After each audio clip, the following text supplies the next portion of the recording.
Hello, Eastern Panhandle Border Realtors. I'm here today with Matt Leonard of Pill and Pill, and I'm Angela Horner with Remax First Realty and a director at the board. And we're here to present you with our education connection for this month.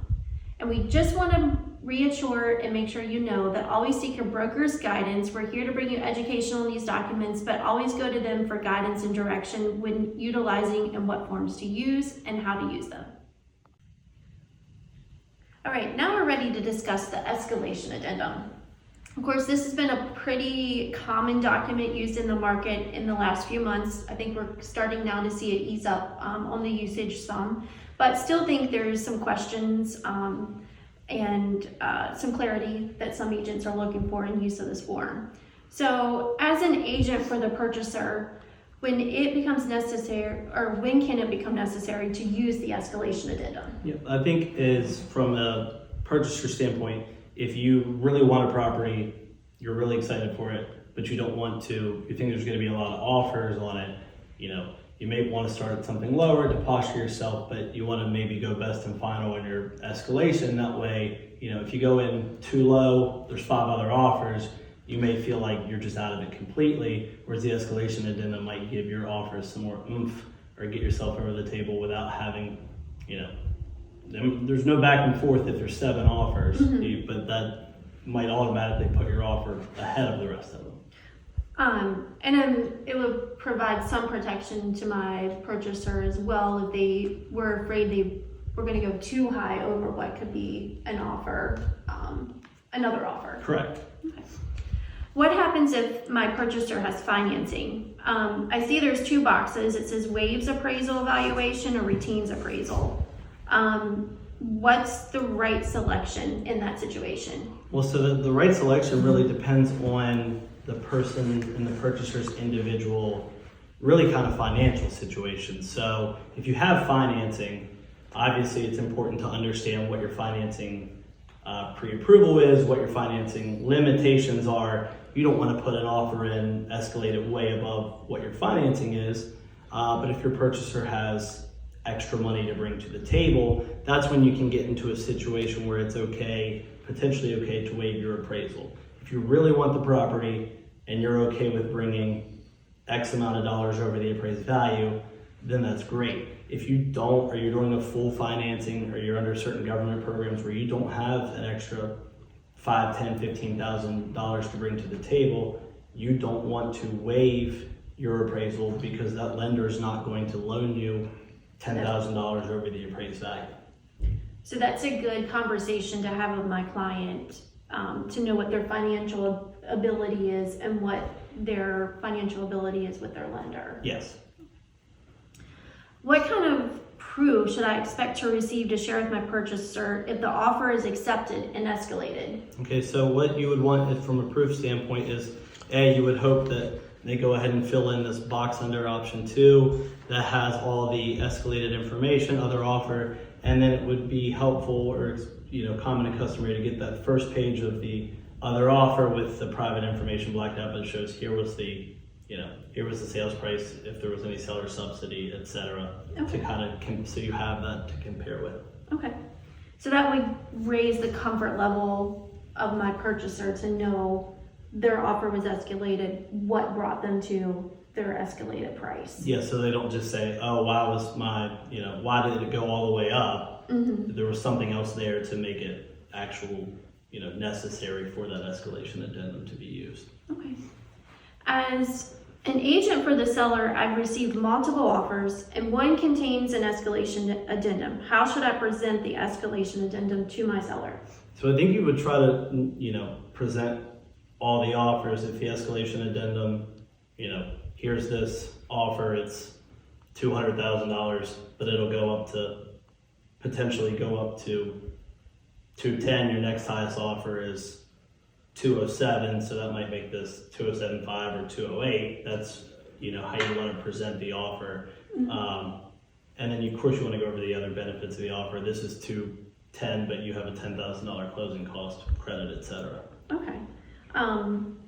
So that also, I was wondering, What happens when we do receive those two offers and there's an escalation addendum, but the other offer is asking for closing costs? How do I determine the net as defined in that paragraph in the addendum? Yep, so I think your net would be determined basically whatever your sales price is. I mean, so you're gonna lump whatever your closing cost assistance is right off the top of that sales price. So if your sales price is 200 with a 5,000 closing cost, essentially your sales price for all intents and purposes is you're starting at 195. Now, of course, your commissions and your transfer tax, things like that are still based on the higher sales price, but you're automatically 5 in the hole versus if your escalation addendum doesn't have any closing cost assistance, etc. Okay, so we should use as the net it's defined, where it says that the term net as is defined as the sales price less all seller concessions. Correct. So we should just take the seller concessions into account to determine our net. Yes. Okay. Can my seller choose to accept an offer lower than his lower offer price than the offer with the potential escalated price? Yeah, absolutely. So, I mean, there's certain benefits to be able to choose other offers. Could be financing, could be a cash offer. So you may want to take a cash offer or a better financing offer for $5,000 less to close quicker than you would want to take even a higher sales price offer. So it would also be important if I was representing the buyer to let them know, just because they have a high escalation on a property that they made an offer on, that doesn't always guarantee that they may be the offer chosen. Correct. So yeah, just because you're the highest sales price doesn't mean that you're the best offer in the grand scheme of things. Okay. So lastly, I think we've already kind of answered this, but my sellers accepted the offer with the escalation addendum. I would want to provide proof of the escalated price by completing the escalated price box here and provide that first page of the other offer that escalated this one. Correct. Yep.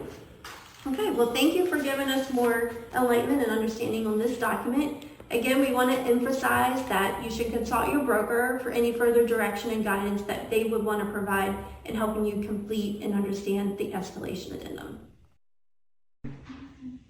All right, well, next, Matt, we're going to discuss the home inspection contingency removal addendum. So, does the home inspection contingency removal addendum release the seller of any liability to make repairs? So, as a fun lawyer answer, yes and no. It would release you from any liabilities to make repairs with what was raised with that home inspection addendum. As a whole contract, no. If something, was working right beforehand, breaks, has an issue between that home inspection and closing, you may still have to make those repairs under the contract. Your duty doesn't necessarily fade at that point. But any issues that were found within the home inspection itself, once everybody fills out the addendums, fine with it, is satisfactory with it, then for those things, yes, that would be the case. Okay. What is the best way to reference and clarify the repairs that purchasers are requesting from the sellers from that home inspection? Yeah, I think to be as specific as possible, reference the home inspection itself. So if it says item A, this electrical outlet needs fixed, I would in the addendum say, have item A, the electrical outlet fixed, etc. Be specific, reference the inspection, and then just try to be as specific as possible, because if you're vague, you could run into issues down the road. And we should also note that the inspection report's made a part of this addendum agreement as well, and make that inspection report part of it. Yeah, that's a great idea. Okay. Do I need to specify the work is to be done by a licensed contractor? So the addendum itself says that it should be, unless you otherwise specify that it doesn't need to be. It really doesn't hurt to specify it again. Just say all works to be done by a West Virginia licensed contractor. Okay. Or maybe if you find somebody, whatever, that depends, but it can't hurt. Reiterating things never hurts. Okay. When do the repairs have to be completed? So the repairs should be completed as soon as possible. They need to be completed within enough time to, have them reviewed, do a walkthrough before closing, make sure everything's okay. Okay. So I've had buyers say, well, I want those done within 10 days so I can do a walkthrough and have them ready. But actually my sellers don't have to have them done until the walkthrough's been scheduled, unless we've agreed otherwise in this addendum. I think that's the case, yes. Okay. What type of evidence should we expect that the agreed repairs were addressed? You know, from an evidential standpoint, some sort of, you know, photographic evidence would be nice. Invoices from the contractors would be great. I think it would be a great idea to just schedule a walkthrough, even if you trust your realtor and say, hey, if you're comfortable with that, or yourself say, I want to come through just myself to make sure that things have been addressed. Or we could also let the buyers know they can have the inspector come back Yes. and check on those repairs completion as well. Yeah, and that's a great idea. And it would all depend on the severity of the repairs and what you thought, you know, was necessary or not. Okay. Do I need to use this addendum if my purchaser has a home inspection but has chosen not to request any repairs of the seller? Yeah, I think it would be a great idea to use it. Just go ahead and use it and say, contingency's been released, everything's satisfactory based on the home inspection, so that way everybody is on the same page, that everything's clear and you have it in writing and you have it to refer back to. Okay. That would be my understanding as well. So there's no miscommunication when you get to the walkthrough and think that there would have been repairs or something to be repaired or something wasn't working at that time. Yes. All right. Anything else that you think we should touch or that agents need to know about this financing addendum? You know, I don't think so. I just think, you know, be as clear and concise as possible and make sure that everybody's on the same page. And obviously you have to agree to the repairs, but whatever then makes you happy. As parties as a whole, just clear and concise is The best. Just, yeah, general advice. All right, well, thank you, Matt Leonard of Pill and Pill, again, for bringing us some direction and guidance to help with the escalation addendum and the home inspection contingency removal addendum. We also, again, advise that you seek your broker's guidance and direction and any further clarification in how they think you should handle these forms with your client.